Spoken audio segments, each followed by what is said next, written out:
Gino from 90 Day Fiancé claims Jasmine cheated. Months before proposing open marriage, only wanted a green card. Gino Palazzolo is spilling more details about his troubled marriage to Jasmine Pinedo on Monday. A 90 Day Fiancé fan account reposted a photo from Jasmine of her and her new partner, Matt Brenistarianu, after their first night together. In the caption, Jasmine claimed that it was taken shortly after she and Gino agreed to have an open marriage. But the fan account questioned her timeline, and Gino popped up in the comments to confirm that the timeline was suspicious. Gino says Jasmine cheated on him before asking for an open marriage. Jasmine cheated on me with Matt before I knew who he was, he wrote, adding that the alleged infidelity happened at Disney World 6 months after her and Jasmine, who is from Panama, tied the knot. I have photo evidence of them together in Magic Kingdom date stamped January 22, 2024, that a fan who spotted them together sent me after we separated, Gino added. This occurred 2.5 months before open marriage was brought up. Jasmine has consistently claimed that she wanted her marriage to work and that she only proposed opening their relationship after Gino refused to have sex with her. But Gino says that's a lie to save face.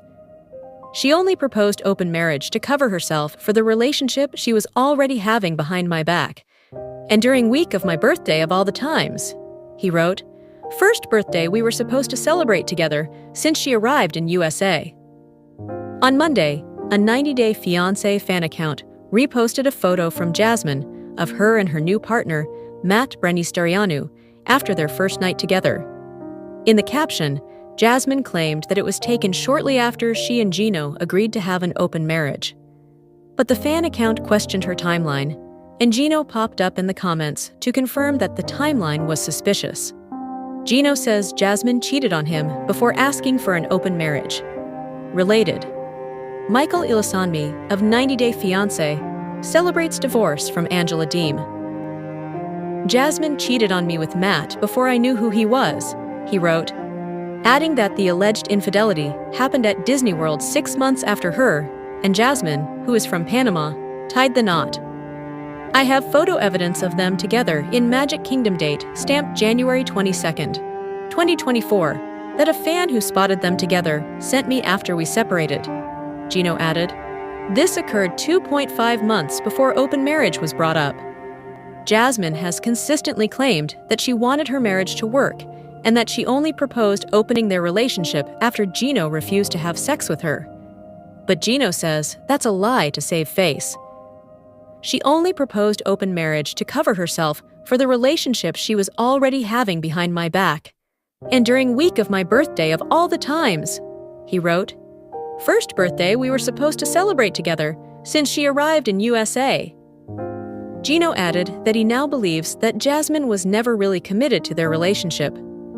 She cheated because she never intended to be with me long term, he said. She only wanted a green card from me. 90 Day Fiancé star says Gino has falsely accused her of immigration fraud. This isn't the first time that Gino has accused his estranged wife of scamming him into marriage, but Jasmine disputes that. She says he's attempting to weaponize the U.S. immigration system against her. In a February 2026 social media update, she said she could not return to Panama to see her 2 young sons because of his marriage fraud allegations. Jasmine hoped to bring her kids to the U.S., but has not been able to because of an error Gino made when submitting her immigration paperwork. X. On Monday, a 90 Day Fiancé fan account reposted a photo from Jasmine of her and her new partner, Matt Brenistarianu, after their first night together. In the caption, Jasmine claimed that it was taken shortly after she and Gino agreed to have an open marriage. But the fan account questioned her timeline, and Gino popped up in the comments to confirm that the timeline was suspicious. Gino says Jasmine cheated on him before asking for an open marriage. Related, Michael Ilasanmi of 90 Day Fiancé celebrates divorce from Angela Deem. Jasmine cheated on me with Matt before I knew who he was, he wrote, adding that the alleged infidelity happened at Disney World 6 months after her and Jasmine, who is from Panama, tied the knot. I have photo evidence of them together in Magic Kingdom date stamped January 22nd, 2024, that a fan who spotted them together sent me after we separated," Gino added. This occurred 2.5 months before open marriage was brought up. Jasmine has consistently claimed that she wanted her marriage to work, and that she only proposed opening their relationship after Gino refused to have sex with her. But Gino says that's a lie to save face. She only proposed open marriage to cover herself for the relationship she was already having behind my back, and during week of my birthday of all the times, he wrote. First birthday we were supposed to celebrate together since she arrived in USA. Gino added that he now believes that Jasmine was never really committed to their relationship. She cheated because she never intended to be with me long term, he said. She only wanted a green card from me. 90 Day Fiancé star says Gino has falsely accused her of immigration fraud.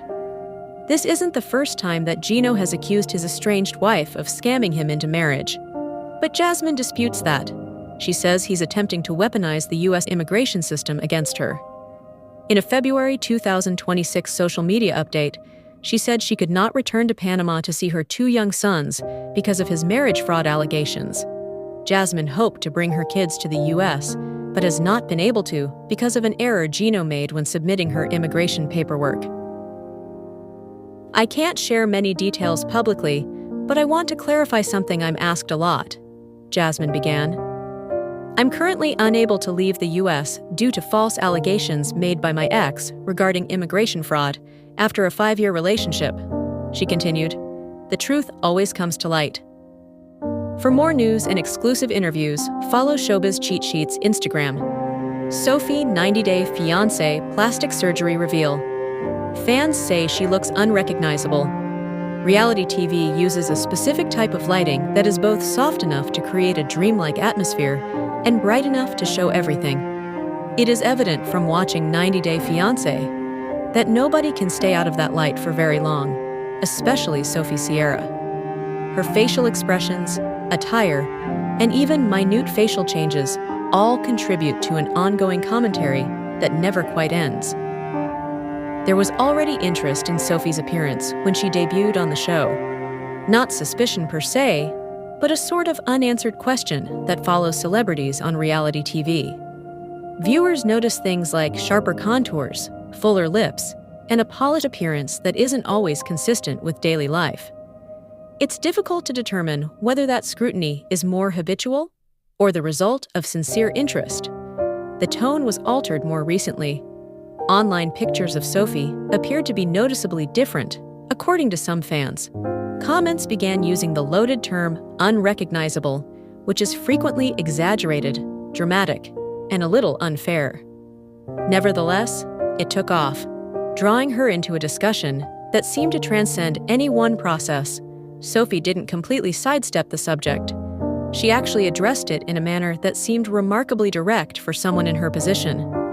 She acknowledged having a breast augmentation and explained that it came after she lost a substantial amount of weight, roughly 30 pounds, according to her own account. That particular detail is important. It changes the focus from vanity to a more nuanced story about how bodies change and how people react to those changes. In one of her videos, she makes a few casual gestures while describing the process, almost like she's talking about a haircut rather than surgery. That ease seems deliberate, or perhaps essential. She might realize that the only way to keep ahead of rumors is to be transparent, even if only partially. However, there are limits to transparency. While Sophie acknowledged some procedures, she denied others, including rumors of more involved surgeries and assertions that seemed to get more detailed with each recounting. After all, social media frequently uses creativity to fill in the blanks, particularly when images don't live up to expectations. The tone changes once more as you scroll through comment sections and fan forums. Some users contend that her change is a reflection of her confidence, which is a personal decision that shouldn't be questioned. On the other hand, some argue that it is a sign of insecurity or even pressure from her surroundings. Both readings reveal more about the observers than they do about Sophie. It's difficult to ignore how often female reality stars end up in this situation. It is practically invited by the format. Although everything is captured by cameras, editing affects perception, and viewers are already creating stories by the time episodes air. A risky simplification that seldom holds up under examination is when appearance is used as a stand-in for personality. Given how candidly Sophie has discussed body image, her circumstances seem especially complex. She has talked about battling it for a large portion of her life, which gives her decisions a different perspective. In that situation, surgery is more than just cosmetic. It's about taking back control, or trying to. However, the public's reaction doesn't always take that subtlety into account. Her body continues to be the subject of comments, sometimes presented as inquisitiveness and other times as criticism. Other cast members have also voiced their opinions, casting doubt on her integrity and motivations. The tension created by women making remarks about other women's bodies in a highly visible setting is both familiar and unsettling. Additionally, there is the commercial component. Sophie has promoted fitness regimens and waist trainers, implying that her figure is the result of a combination of lifestyle decisions and discipline. Opponents have retaliated, claiming that when cosmetic procedures are involved, such claims may be deceptive.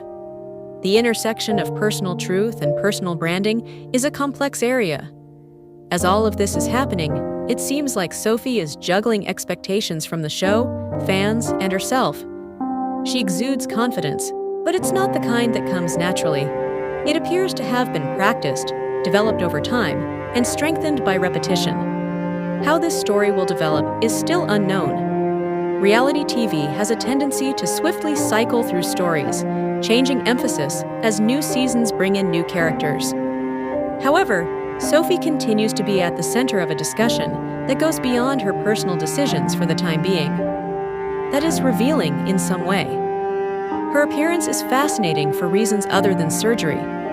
It has to do with how we perceive change, how fast we give it significance, and how infrequently we stop to think about the individual behind the picture. As this develops, there's a sense that the true change isn't just physical. Rather, it's the constant balancing act between private reality and public perception, which is rarely captured on camera, but influences everything viewers perceive. 90 Day, The Single Life. Sophie and Pedro try again. Vanya and Tony take next step. Courtney pushes Colt away. 90 Day, The Single Life featured Sophie Sierra and Pedro Jimeno giving their romance another go, Vanya Greibisch taking her relationship with Tony to the next level, and Courtney Reardon's rejecting Colt Johnson's alleged manipulation during the Season 5 episode that aired Monday night on TLC. The fifth season cast of 90 Day, The Single Life includes Colt Johnson, a 39-year-old from Florida, Courtney Reardon's, a 34-year-old from Florida, Gino, a 56-year-old from Michigan, Kim, a 55-year-old from California, and Liz, a 33-year-old from Washington. The show also stars Pedro Jimeno, a 34-year-old from Georgia, Sophie, a 26-year-old from Texas, and Vanya, a 42-year-old from Florida. TLC previously teased that Season 5 will deliver raw emotion, unexpected twists, and the messy reality of finding love after heartbreak below is what happened on Episode 6 of 90 Day, The Single Life's fifth season. Vanya Gerbic. Vanya was shown getting ready for her first real date with Tony, her good friend of over 1 year. She was hoping he'd be affectionate with her and set the stage for romance.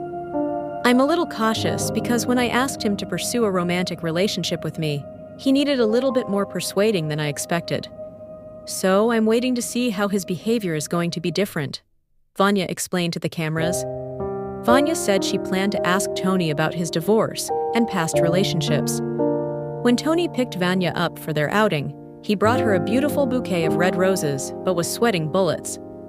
Tony picked Vanya up in a red sports car, and Vanya gushed about how this was a great start. He is not disappointing me, Vanya noted, adding how she was very impressed by Tony's effort and thoughtfulness. Tony brought Vanya out on a boat, and he told the cameras that it was time for them to take the next step, or else she'd probably walk away from him. Tony made it pretty clear that he didn't want to lose Vanya, even though he tended to be slow to open up and be vulnerable.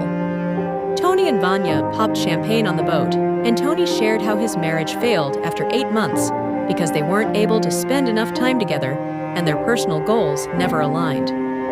Tony assured Vanya that he tried counseling with his ex-wife and didn't just give up on her, which put Vanya more at ease.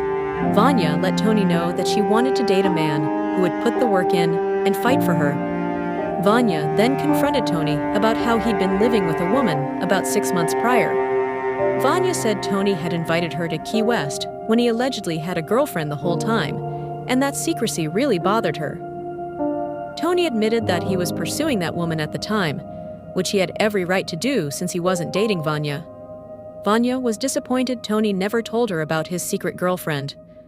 It was serious, but I only talked to her online at the time. I didn't even have a chance to meet up with her until after Key West. I didn't have to share those details with you. We were just friends at the time, Tony told Vanya. Tony said he respected that relationship at the time, and Vanya didn't need to know. As his friend, Vanya confessed it was still a shock to her because they were such good friends at the time. Since she had been burned in the past, Vanya was wary of Tony's mixed messages. Obviously, we had very different interpretations of what our relationship has been up to this point, Vanya said, adding how she was afraid to get strung along again. I would like to label this right now. I would love to be your boyfriend. So would you like to be my girlfriend? Tony asked Vanya, clarifying what she meant to him. Yes, Vanya responded with a smile. How sweet! Finally! Vanya said it was a huge change, that she was no longer single, and Tony added, I love it! Gino Palazzolo. Gino was about to fly back to Michigan, and he noted how things seemed a little off with Natalie. Gino guessed Natalie's friends had told her that he was still talking to other women. While Gino wanted to broach the topic with Natalie, he also didn't want to ruin the mood and potential get into a fight. He therefore let it go and tried to change the mood by bringing Natalie to an escape room. Natalie, however, was definitely quiet during the car ride there. He's an idiot if he thinks my friend didn't tell me. I haven't brought it up because I'm waiting for him to tell me himself, Natalie explained in a confessional. So this is where we're at. We're playing a game of chicken. I need him to tell me, and then we'll go from there.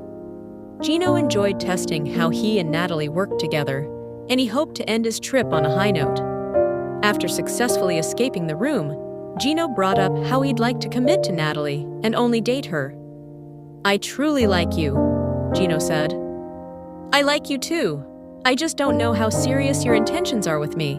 I'm not sure I have your full attention when I'm not around in person. Will you be communicating with other women? Natalie asked. I just don't want to say the wrong word, Gino replied. Natalie was hoping Gino would have been honest and direct with her, even if it wasn't what she wanted to hear. But instead, he was quiet and didn't immediately respond. Natalie therefore stormed out of the building and said she just wanted to go home, and Gino didn't understand what just happened. Natalie explained how she didn't want to waste time if she wasn't exactly what Gino wanted. Natalie flat out asked Gino if he could focus on her and only date her, and Gino, who hadn't met any other women in person, said he thought he could. However, his answer was wishy-washy, and Natalie said Gino had blown it. Once Gino left her place, he said he didn't really know where he stood with Natalie, and he admittedly felt a little uncomfortable. Sophie Sierra. Pedro met up with Sophie and Julia at a bar after Pedro and Sophie hadn't seen each other for 3 days. Sophie said she liked Pedro and wanted to get to know him better. She just didn't want to rush into a relationship. Pedro, meanwhile, vented to the cameras about how he wasn't about to beg somebody for their love. While Pedro was feeling rejected, he said he really liked Sophie and wanted to hear her out. Julia played therapist and told Pedro and Sophie that their communication was lacking. Sophie told Pedro that she was just being real with him and didn't want to hurt him. Sophie shared how she liked how carefree and laid back Pedro was at first. Now it feels like there's a lot of pressure and you're starting to be more serious, and you're not being this easygoing, fun guy that you seemed to be in the beginning, Sophie explained. Pedro apologized for coming on too strong.